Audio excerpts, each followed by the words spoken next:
மீன ராசிக்காரர்களுக்கு ஒரு அருமையான காலகட்டம் அப்படின்னு சொல்லலாம். ஒரு 4 விஷயத்தை தவிர மற்ற விஷயங்கள் எல்லாமே பரவாயில்லையா இருக்குது. அந்த 4 விஷயத்தில் கொஞ்சம் எச்சரிக்கையாகவும் கொஞ்சம் எச்சரிக்கைன்னு கூட சொல்ல முடியாது, ரொம்பவே எச்சரிக்கையாகவும் சில ஆபத்தான விஷயங்களை தவிர்த்து கொஞ்சம் ஸ்டெப்பை கொஞ்சம் பார்த்து எடுத்து வைக்கக்கூடிய ஒரு காலகட்டமாகவும் இருக்குதுங்க. வீடு கட்டணும் அப்படின்னு ஆசைப்படுறவங்களுக்கு ஒரு அருமையான காலகட்டமாக இந்த காலகட்டம் உங்களுக்கு அமையுது. வண்டி வாகனங்கள் வாங்கக்கூடிய காலகட்டம், நிலபலங்கள் கிரயங்கள் நடக்கக்கூடிய காலகட்டம், பூர்வீக சொத்து வழக்குகள் எல்லாமே தீரக்கூடிய காலகட்டம், பூர்வீக சொத்தினால் நன்மை பெறக்கூடிய ஒரு காலகட்டம், உங்களுடைய தாய் தந்தையர் மூலமாகவும் மாமனார் மாமியார் மூலமாகவும், அதாவது உங்களுடைய பெண்களாக இருந்தாலும் சரி ஆண்களாக இருந்தாலும் சரி, தாய் தந்தையர் மூலமாகவும் மாமனார் மாமியார் மூலமாகவும் லாபகரமான விஷயங்கள் நடக்கும். அப்படின்னா என்னது, பூர்வீக சொத்துக்கள் வந்து உங்களுக்கு கைக்குடி தரதுக்கான ஒரு காலகட்டமாக இருக்கும். விட்டு போன தொகைகள் எல்லாம் கைக்கு வரக்கூடிய ஒரு காலகட்டம். யார்ட்டையாவது அமௌண்ட் கொடுத்துருப்பீங்க, அந்த அமௌண்ட்டு வருமா அப்படின்னு நினச்சிட்டு இருப்பீங்க, அந்த அமௌண்ட்டெல்லாம் உங்கள் கைக்கு வந்து சேருங்க. அந்த மாதிரி ஒரு காலகட்டமாகவும் அமையுது. பூர்வீக சொத்து வழக்குகள்லேருந்து கொஞ்சம் விடுவிக்கிறதுக்கான ஒரு நேரம் அப்படின்னு சொல்லலாம்.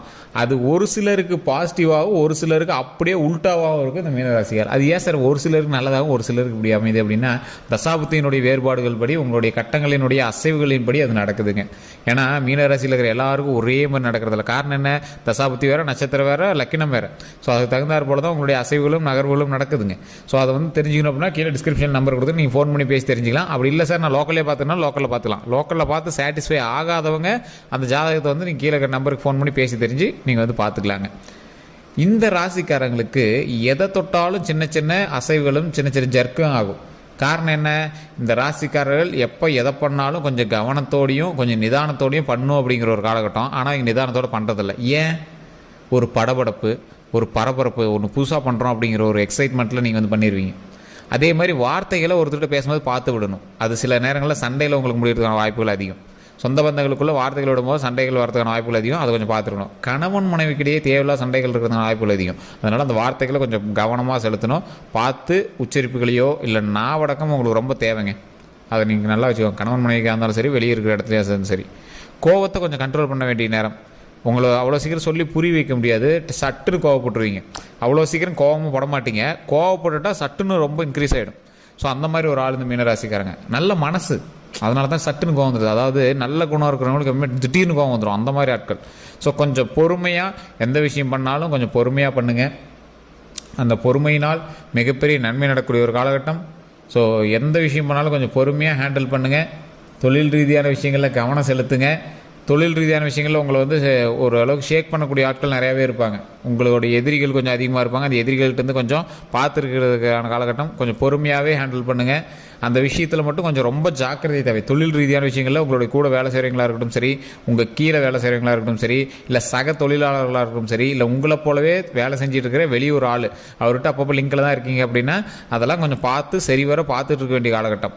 இந்த ராசிக்காரர்கள் எதை செய்தாலும் கொஞ்சம் பக்குவமாக பொறுமையாக பண்ணிங்க அப்படின்னா அப்படியே ஒரு டாப் டக்கர் லைஃப் வந்துடுங்க. ராசிக்காரர்களையே ஒரு முக்கியமான ராசி இந்த மீன ராசி தான். கடவுளினுடைய அனுகிரகம் கொண்ட ராசி இந்த மீன ராசி. தொழிலில் வந்து ஒரு ரூபாயை போட்டு 100 ரூபா எடுப்பாங்கல்ல, அந்த மாதிரி ஆட்கள் யார் அதிகம் அப்படின்னா அந்த மீன ராசி தான் அதிகம். பணமே போடாமல் கூட சம்பாதிக்கிறதுனா ஐடியாஸ் நிறையா வச்சுருப்பாங்க. இவர்களுக்கு செட் ஆகுது இல்லையா, வேறவங்களுக்கு நீங்கள் சொல்கிற ஐடியா பயங்கரமாக செட் ஆகும். வேணா அந்த மீனராசி ஒரு நண்பர்கள்ட்ட கேட்டு பாருங்க, அவன் சும்மா தான் இருக்கான் ஆனால் அவன் சொல்கிற ஐடியா பயங்கரமாக செட் ஆகுது அப்படிங்கிற மாதிரி இருப்பாங்க. இந்த ராசிக்காரர்களுக்கு ஒரு ஏக மனது அப்படின்னு சொல்லுவாங்க. ஏக மனது அப்படின்னா எதை பண்ணாலும் ஒரு விரிவாக பண்ணலாம். ஒருத்தர் யாருக்கா ஒருத்தர் வந்து திருமணம் செய்கிறாங்க அப்படின்னா விரிவாக பண்ணலாம், பெருசாக பண்ணலாம், அதை ஒரு வேறு மாதிரி ஹைலைட்டாக பண்ணலாம் அப்படின்னு ஒரு வித்தியாசமான நோக்கத்தில் அணுகுவாங்க. எந்த அளவுக்கு அந்தளவுக்கு யோசிக்கிறாங்களோ அந்தளவுக்கு கொஞ்சம் கஞ்சமும் அதிகம். இந்த விஷயத்தில் கொஞ்சம் பார்த்து பண்ணால் பரவாயில்லையே சார், யார்கிட்ட தான் சார் கஞ்சம் இல்லை, எங்களை மட்டும் இப்படி சொல்கிறீங்க அப்படின்னு கேட்பீங்க. மற்றவர்களை விட சிக்கனமாக செய்வதில் மீனராசிக்காரர்கள் ஒரு மிகப்பெரிய ஒரு ஹைலைட்டான பர்சன் அப்படின்னு சொல்லலாம். வித்தியாசமாக யோசிப்பாங்க. இதை இப்படி பண்ணால் 100 ரூபா கம்மியாகும், அப்படி பண்ணு, ஆனால் அது பார்க்குறதுக்கு பெருசாக தெரியும், 100 ரூபா கம்மியாகும். அந்த மாதிரி ஒரு ப்ளஸ் பாயிண்ட்டாக யோசிப்பாங்க. இவங்க யோசனை யாருக்கு வராது, இவங்களுடைய கோபமும் யாருக்கு வராது, இவங்களுடைய அறிவுத்திறனும் யாருக்கு வராது, இவங்க பேசக்கூடிய பழகக்கூடிய விதமும் குணமும் யாருக்குமே வராது. அந்தளவுக்கு ஒரு வித்தியாசமான ஆள் இந்த மீனராசிக்காரர்கள். இவங்ககிட்ட முன்னாடி நின்னே பேச முடியாது சார், பயங்கரமாக பாயிண்ட் வச்சுருப்பாங்க. அது மட்டும் இல்லாமல் இவங்க வந்து சொல்கிறத கேட்க மாட்டாங்க, காது கொடுத்து கேட்க மாட்டாங்க, அது காதில் வாங்குவாங்க. ஆனால் பதில் பேச்சு அவங்களுக்கு அவங்க கேட்குற பதிலுக்கு, அவங்க கேட்குற கொஷினுக்கான பதில் வராது, வேறு மாதிரி பதில் வரும். ஆனால் இந்த பதில் வந்து அவங்களுக்கு சாட்டிஸ்ஃபை ஆகுதோ இல்லையா, அவங்க அமைதியாக போயிடுவாங்க. அந்த மாதிரி வந்து உங்களோட பதில்கள் இருக்கும், பேச்சுக்கள் இருக்கும். ஒரு வினோதமான ராசி இந்த ராசிக்காரர்கள் மகிழ்ச்சியாக வாழக்கூடியவர்கள். மகிழ்ச்சி அப்படின்னா அந்த ராசிகிட்ட தான் போய் நிற்கணும். இந்த ராசிக்கு வினோதமான ஒரு பழக்கமும் இருக்குது.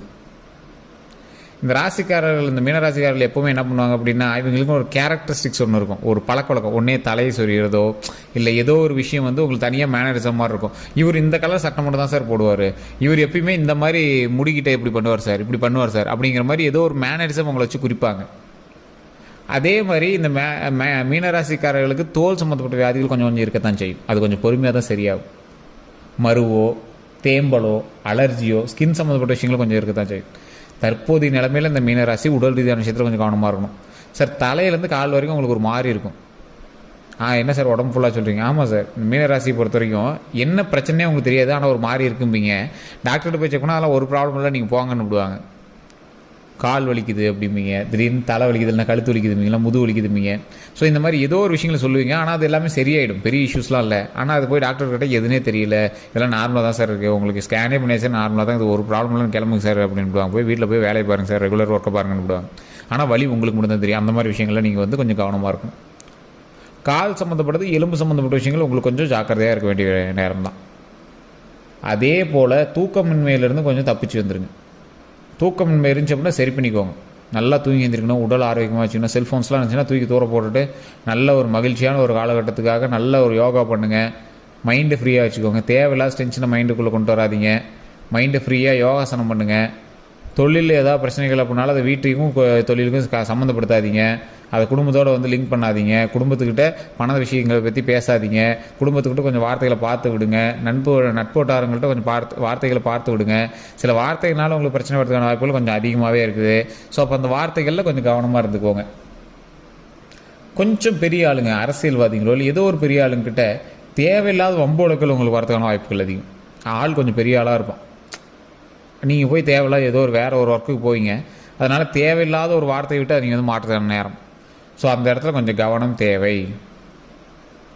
ஸோ இந்த ராசிக்காரர்கள் எப்பொழுதும் பொறுமையாக சில விஷயங்களை செய்தால் நன்மை நடக்கும். அந்த பொறுமை எதை நோக்கி இருக்கணும்? அந்த பொறுமை உங்களுடைய ஒவ்வொரு நடவடிக்கையும் நோக்கி கொஞ்சம் பொறுமையாகவே நீங்கள் செஞ்சீங்க அப்படின்னா உங்களுடைய வளர்ச்சிக்கு அது மிகப்பெரிய படிக்கட்டாக அமையும். பொறுமை மட்டும் இல்லை அப்படின்னா உங்களை சீக்கிரம் வந்து சரிக்கிறதுக்கான நேரம் வந்து அதிகம். உங்களை சுற்றி உங்களோட சொந்த பந்தங்களே உங்களுக்கு வந்து நிறைய பேர் கொஞ்சம் உங்களை டவுன் பண்ணுறது தான் காத்துட்ருக்காங்க. ஸோ அந்த சொந்த பந்தங்கள்கிட்டருந்து நீங்கள் தப்பிக்கிறதே பெரிய விஷயம். அதை கொஞ்சம் உங்களுடைய கந்திஷ்டி பார்வைகள்லாம் கொஞ்சம் சரி பண்ணிக்கிட்டு நீங்கள் தொழிலோ அல்லது வீடு கட்டுறதோ எல்லாம் பண்ணிங்க அப்படின்னா ஆட்டோமேட்டிக்காக அமையும். இப்போ உங்களோட பாயிண்ட்டுக்கு வரேன். தொழில் செய்யணும் அப்படின்னு ஆசைப்பட்றவங்க புது தொழில்கள் அமைக்கிறீங்க அப்படின்னா அதீத முதலீடுகள் போடக்கூடாது. இந்த சமயத்தில் கூட்டு தொழில்கள் ஆகவே ஆகாது. உங்களுக்கு தற்போதைய நிலைமையில் கொஞ்ச நாள் கழித்து நீங்கள் வந்து ஜாதகம் பார்த்து ரோட பண்ணிக்கலாம். தற்போதைய நிலைமையில் கூட்டு தொழில்கள் ஆகாது. ஏற்கனவே கூட்டு தொழில் பண்ணிட்டு இருக்கீங்க அப்படின்னா சின்ன சின்ன பண பிரச்சனைகள் வரதுக்கான வாய்ப்புகள் அதிகம். அதே மாதிரி நிலபலன்கள் வாங்குறதுக்கான காலகட்டம், வீடு கட்டுவதற்கான ஒரு நேரம் அமையுது. அது உங்களுடைய தனிப்பட்ட ஜாதகத்தோட்டையும் செக் பண்ணிட்டு தான் வீடு கட்டக்கூடிய யோகம் இப்போ இருந்தால் உங்களுக்கு வந்து நீங்கள் ஸ்டெப் எடுக்கலாம். கடன் வாங்கி கட்டினீங்க அப்படின்னாலும் ஆட்டோமேட்டிக்காக அமையும். ஆனால் அது உங்களோட தனிப்பட்ட ஜாதகத்தை வச்சு ஒரு டைம் செக் பண்ணிக்கோங்க. யோகம் இப்போ உங்களுக்கு இருக்குதா அப்படின்னு செக் பண்ணிக்கோங்க. வண்டி வாகனம் வாங்குறதுக்கான காலகட்டம் நல்லா அமையுது, ஒன்றும் பிரச்சனை இல்லை. திருமணத்திற்கான வாய்ப்புகள் உங்களுக்கு வாய்ப்புகள் அதிகமாகவே இருக்குது. குழந்தை பேருக்கான வாய்ப்புகளும் அதிகமாகவே இருக்குது. அதனால் அதுவும் கவலை இல்லை. திருமணத்திற்கு ஸ்டெப் எடுத்தீங்க அப்படின்னா வாய்ப்புகள் அதிகம். கொஞ்சம் பொறுமையாக எந்த விஷயம் பண்ணாலும் பண்ணுங்கள். மற்றபடி எந்த ஒரு இஷ்யூஸும் கிடையாது. இந்த ராசிக்காரர்கள் டாக்குமெண்ட் சம்மந்தப்பட்ட விஷயத்தில் கொஞ்சம் எச்சரிக்கையாக இருங்க. பேர் மாற்றுறது, ஒரு பேன் கார்டுக்காவது நீங்கள் ஒரு எரர்னாவது சரி பண்ணியிருப்பீங்க, ஆதாராவது ஒரு நம்பராவது லிங்க் பண்ணியிருப்பீங்க. இந்த காலகட்டத்தில் மீனராசி டாக்குமெண்ட்டில் பேர் மாற்றுறது, பட்டாவில் பேர் மாற்றுறது, பத்திரத்தில் பேர் மாற்றுறது, இந்த மாதிரி நிறைய விஷயங்கள் வந்து உங்களோட இதில் போயிட்டுருக்கு. அதை மட்டும் கொஞ்சம் எச்சரிக்கையாக பண்ணுங்கள். மற்றபடி எந்த ஒரு இஷ்யூஸும் கிடையாது. இந்த ராசிக்காரர்கள் குலதெய்வ வழிபாடு பண்ணியே ஆகணும். அதே மாதிரி எந்த கோயிலுக்கு போனீங்க அப்படின்னாலும் துர்க்கை அம்மன் இருப்பாங்க. துர்க்கை அம்மன்கிட்ட வந்து 2 நெய் விளக்கேற்றி துர்க்கை அம்மன் வழிபாடு கண்டிப்பாக பண்ணுங்கள். அதனால் மிகப்பெரிய நன்மை காத்துட்ருக்கு. துர்க்கை அம்மன் வழிபாடுனால மிகப்பெரிய நன்மை அடைஞ்சவங்க நிறைய பேர் இருக்காங்க. ஸோ கண்டிப்பாக அதை ட்ரை பண்ணுங்கள். 2 நெய் விளக்கேற்றி அந்த துர்க்கை அம்மன்கிட்ட வழிபாடு பண்ணுங்கள். ரொம்ப ரொம்ப நல்லது. ஓம் துர்க்கை அம்மனை போற்றி, ஓம் துர்க்கை அம்மனை போற்றி, ஓம் துர்க்கை அம்மனை போற்றி அப்படின்னு மறக்காமல் 3 டைம் அந்த சுற்றி வரும்போதும் சரி, அல்லது நீங்கள் எப்போயாவது வீட்டில் ஃப்ரீயாக இருக்கும்போதும் சரி, இதை உச்சரிச்சிட்டே இருங்க. ரொம்ப ரொம்ப நல்லது. துர்க்கை அம்மன் வந்து எப்பவுமே ஒரு பக்கத்துலேயே இருந்து அதை வந்து ஹெல்ப் பண்ணுவாங்க. ரொம்ப நன்மை தருவாங்க. உடல் ஆரோக்கியத்தை அதிகப்படுத்தி கொடுப்பாங்க. உடல் நல்லபடியாக வச்சுக்காங்க. நீண்ட ஆயுளை கொடுப்பாங்க.